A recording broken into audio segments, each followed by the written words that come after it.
All right, thanks guys for being patient. We were missing one panelist. They may walk in as we are speaking, but we're gonna give it a go. My name is Layla Maiden. I'm a correspondent at Business Insider. I cover everything investing strategy in new and traditional markets. And today we're gonna be talking about what got me into NFTs early and what still drives me. So I'm gonna give our speakers here an opportunity to each introduce themselves and tell us a little bit about what they do in the NFT space. Hi, I'm Michael Turpin. I'm with Transform Group and Transform Ventures. Transform Group is a PR and advisory marketing strategy firm.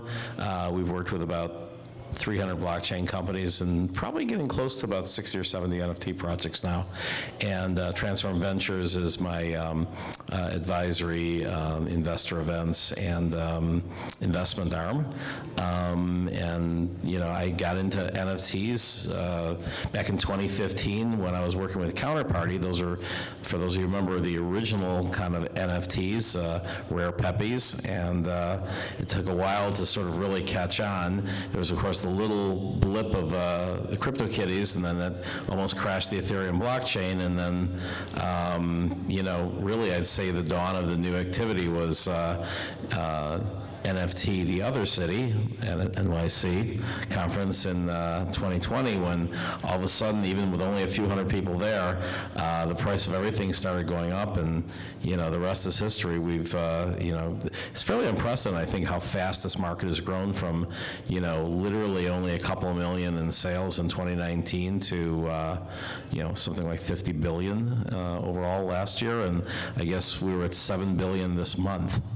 So I guess what keeps me going is I like new markets, trying to figure them out and figure out how to add value. I work a lot with infrastructure companies, not just drops, but always trying to figure out from the investment and marketing side, what are the secret sauces of successful projects, and aren't we all? That's sort of my brief bio.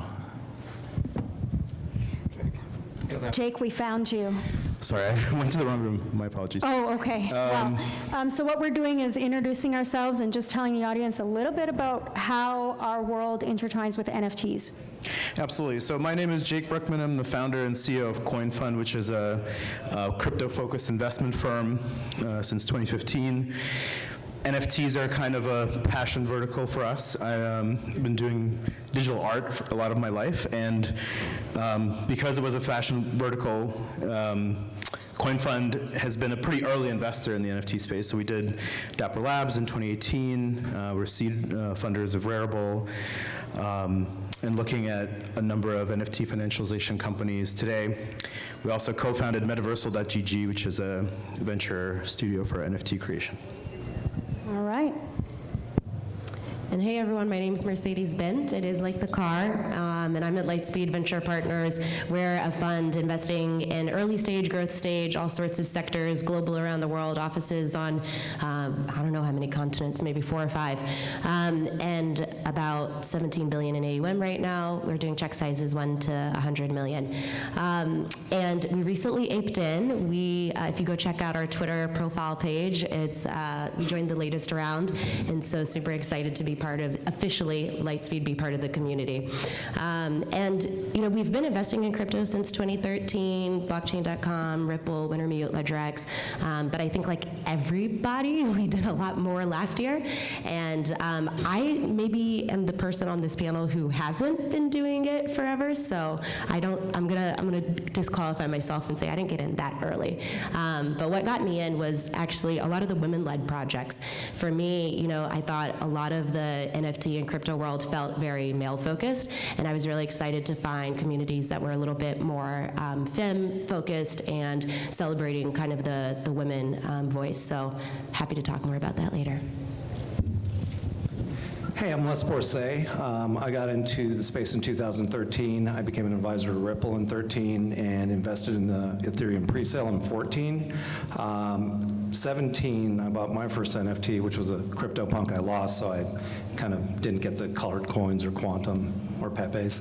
And then right after that, I'm the co-founder of a company called Wave Financial, and we do a handful of things. We have a series of venture funds that we deploy into the space, which is all crypto and blockchain, treasury management. We create fund projects. We launched an NFT fund a couple of months ago, which is doing very well. Today, it actually has been distributed as an AMC in Switzerland. We're an RIA, so everything we do has a regulatory process connected to it, and it's been super fun. You know, my background has predominantly been music most of my career, where everyone else is kind of into finance. But I suppose I'll close with this. You know, when you go through a divorce, you have a lot of time to spend looking at NFTs, and I'm finding myself like just so immersed in the space from like 6 till 2 in the morning, kind of trying to figure out, you know, how we've gone from, you know, kind of basic art-driven NFTs to now this distinction of living in the metaverse and staking your NFTs and yield farming them and all that kind of stuff. So it's super fun. Well, thanks for that introduction. So I want to get to 2021 because that was a sort of a turning point for NFTs. We saw peak sales, I believe it was in August, in sales volume, especially in generative art NFTs. But 2022, it's slowed down a little on the art side. And I'd love to know what's driving you guys now. What do you think is maybe the next frontier for NFTs? Or will it be generative art? Will it make a comeback? I'd love to take that. Well, I think the main use cases for NFTs that we see in the market today is art, in-game assets, and collectibles. And actually, most of the GMV that we see, which is run rating about, I would say, like 50, 60 billion yearly right now, has been in crypto-native collectibles. The way that we sort of view NFTs at CoinFund is that, you know, this can be extended to all kinds of kind of digital content online. So we don't have to stop at art. We can go to fonts and icons, stock photos, movies, music.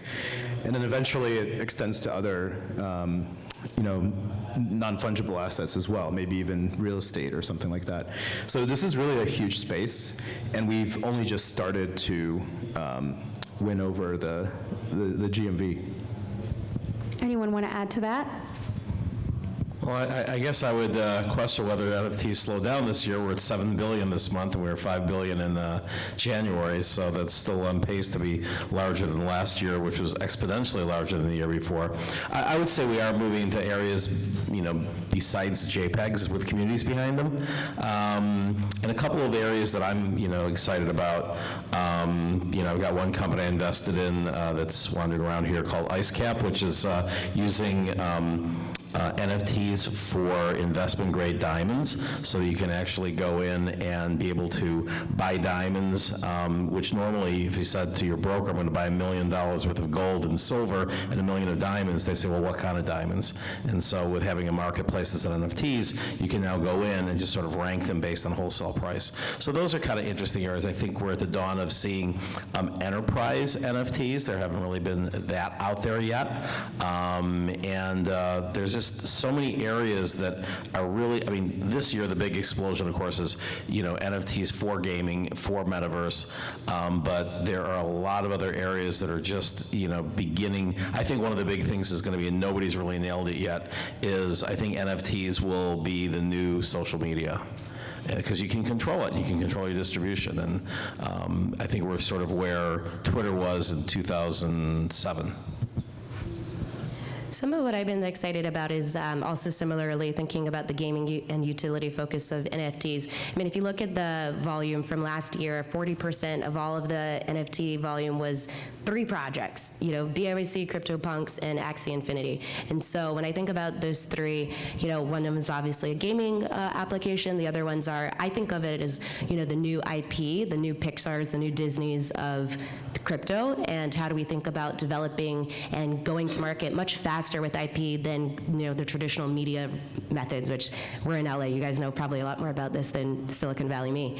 But I think that, you know, when I look at places like Magic Eden and Haku and these various NFT marketplaces that are really going strong in gaming. I think there's going to be a whole world there we haven't explored yet. And then the last part I'm excited about is all the NFT APIs. There's a bunch of folks working on this right now. We're also investors in Alchemy, but they're looking at how do we bring these NFT communities into existing Web2 brands, and I think that's going to be a really big space later this year or next. It's funny, I have a kind of different perspective on all of it. I look at the NFT marketplace and I kind of connect it closer to Wall Street Bets. And, you know, when you take a look at the gamification of banking, you know, when they went long on the hedge funds, for instance, I mean, I just think that's innovative as hell. And that's why I love the PFP projects, because they're creating so much liquidity in the marketplace. And that liquidity to me is just a disruptive economy. So if we take a look at kind of the underlying tenets of cryptocurrencies in the first place, I mean, the whole idea in some ways was disruption. And then we take a look at art markets now, you know, with the advent of, you know, being able to build a community and sell art. You know, you're not going through major galleries. You have to build a community here, and you're allowed to, and you can sell art through that community. And then as we look at the metaverse, gaming plays with play to earn. Well, that's a gig economy that now is emerging out of the metaverse, which, you know, what's a kid rather do? You know, play to earn a game or work at McDonald's, and I think we're going to continue to see disruption. The same way DeFi has disrupted finance, we're going to see listen to earn, create to earn. We're going to see film financing. And the difference, you know, for me with all of this is it really is Gen Z's answer, in my mind, to the economy they've been left and the ability to innovate without having to stand in front of a VC and ask for money.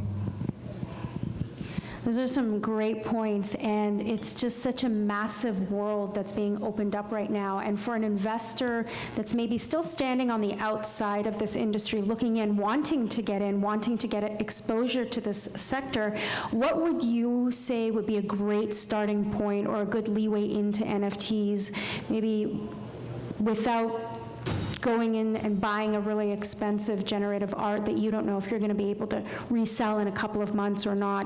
What would be a great way in? Is that me? Okay. Anyone? So I'll tell you my way in. When I got back into it, I discovered this game, Aavegotchi, well, let's go back for a minute. The way I got into cryptocurrency was Reddit. NFTs are a little bit different. Social media plays a huge role in NFTs. If you go on Twitter and put your, you know, interests or hobbies into the search bar and put NFT, you're going to find something in the space that you're interested in. Again, the distinction of this world is the access to things like Telegram and Discord that have these communities that are built. And if you do enough research online, you can find really interesting things.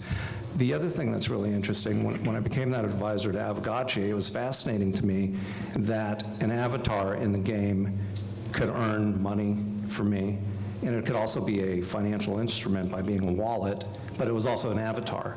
So the convergence of all these ideas to actually create something, I mean, it's just wherever your imagination is, and social media is really one pretty good access point to get there. I would kind of add that social also is kind of your proof of early popularity, which is one of the biggest factors of something being a success. I mean, you're going to make most of your money if you're buying it at the initial mint, and you know, there's a lot of places that can track what mints are coming out, and if you know, see something that you know, has you know, it has the whitelist like 80% full within an hour of opening, and it's got a lot of people on their Discord, and it's got, you know, those are the ones that are probably, if you're looking as an investment perspective, ones that you want to then go and do a little bit more deep research. Just something that just looks cool, and they got 3 people on their Discord, and you know, it's still largely Ethereum whales and collectors who are buying these things, and they're, you know, they're talking in elite Discord groups about what they're interested in, promoting each other's things and AMIs and et cetera. I mean, it's not shrink-wrap software, you know. I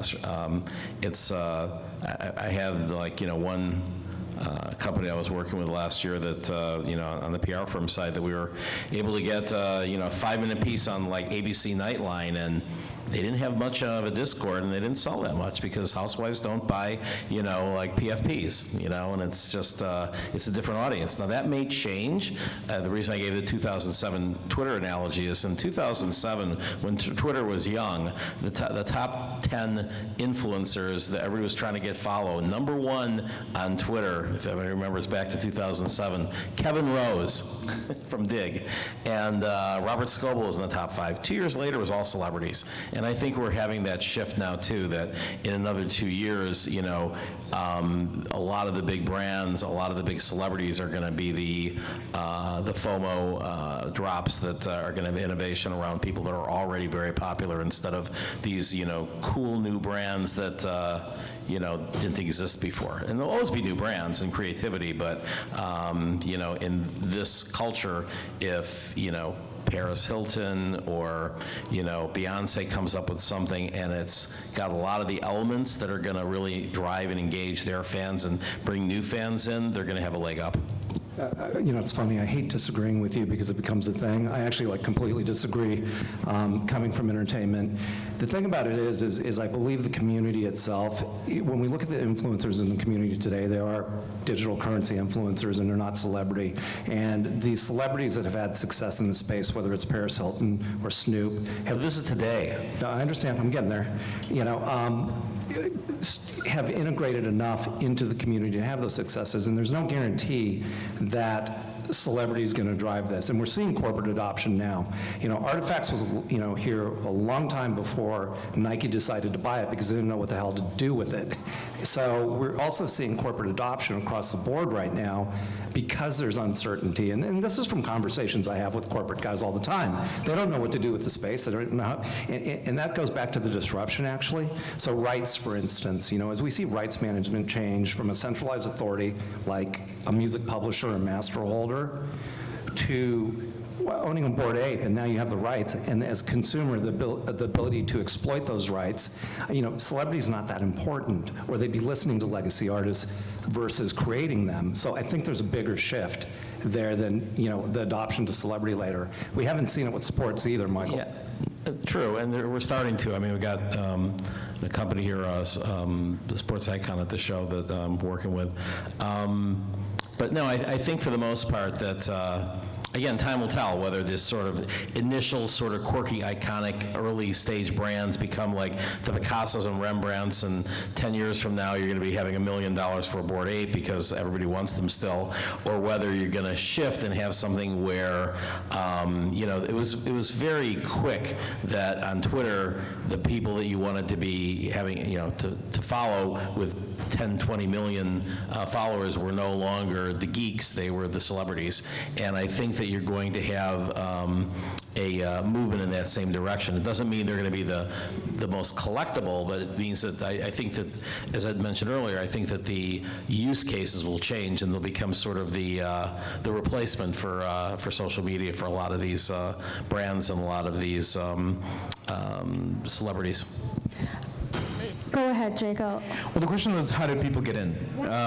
I would say the answer to that question depends on who you are. If you are an individual, chances are you have less capital than other participants in the market.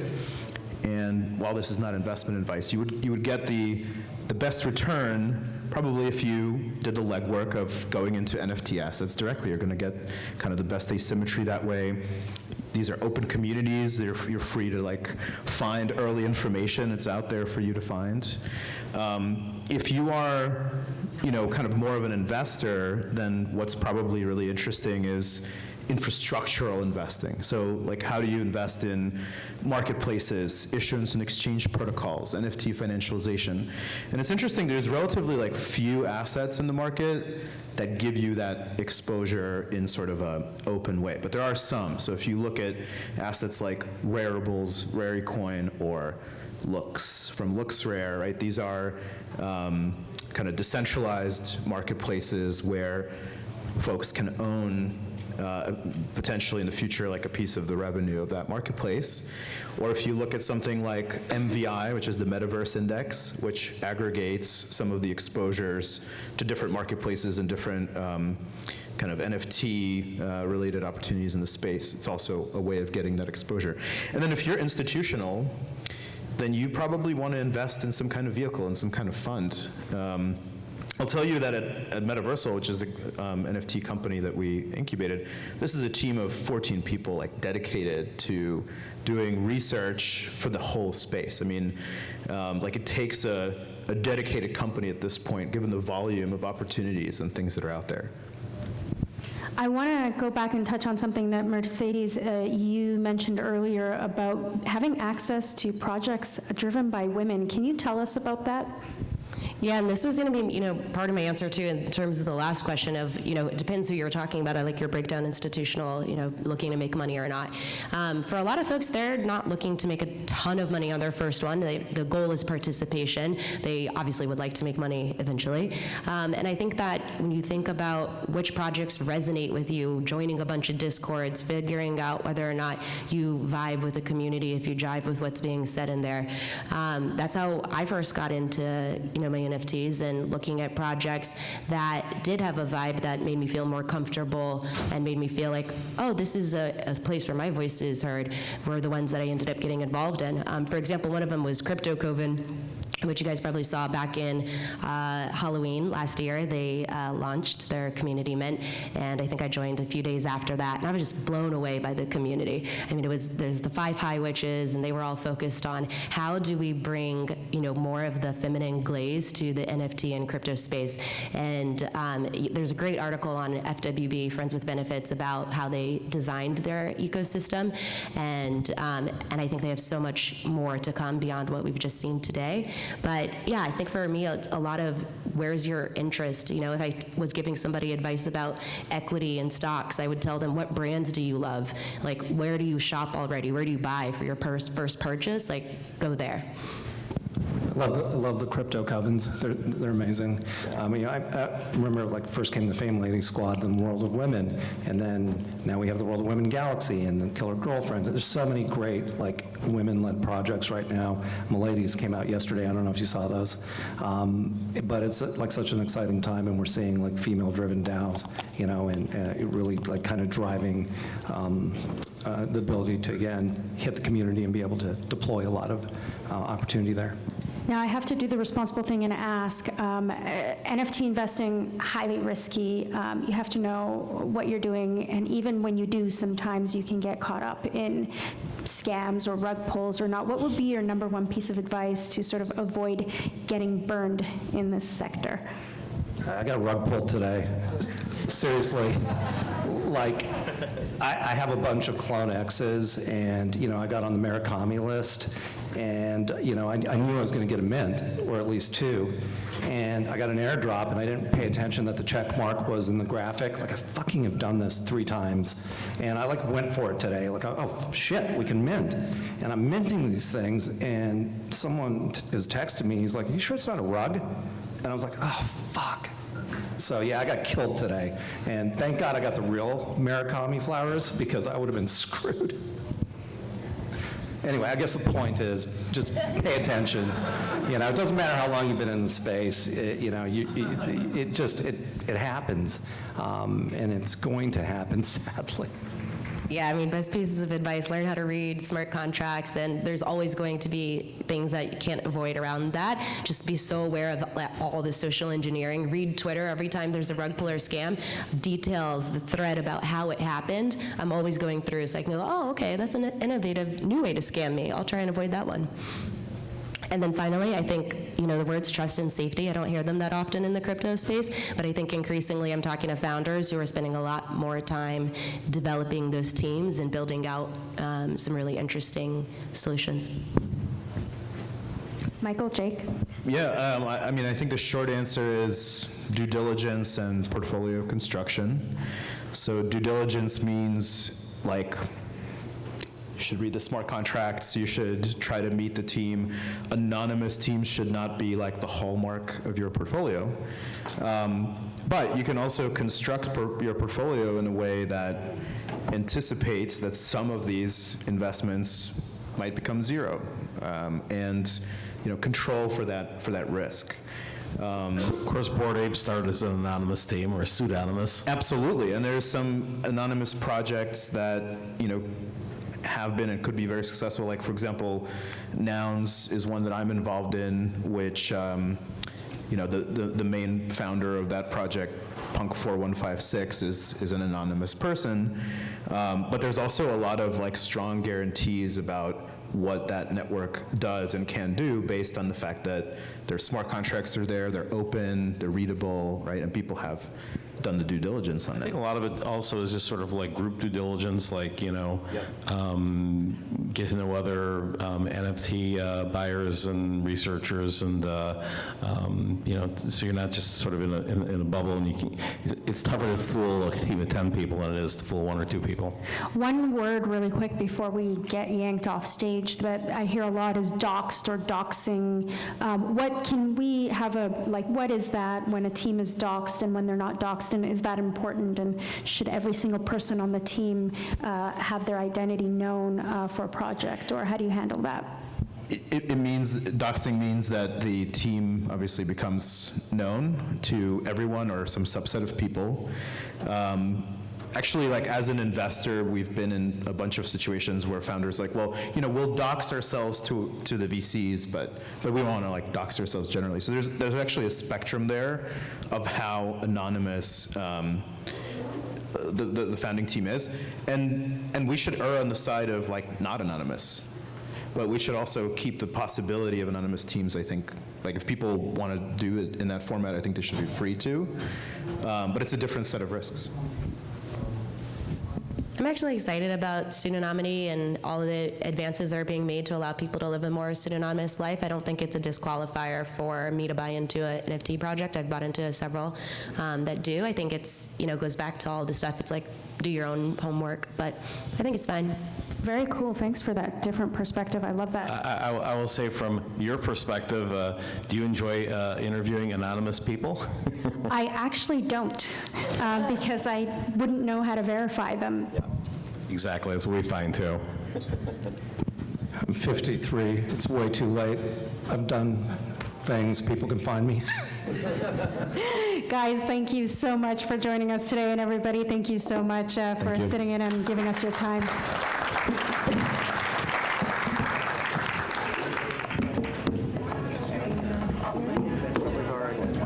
Beating louder with nowhere to guard it. When it all seems like it's wrong, sing along.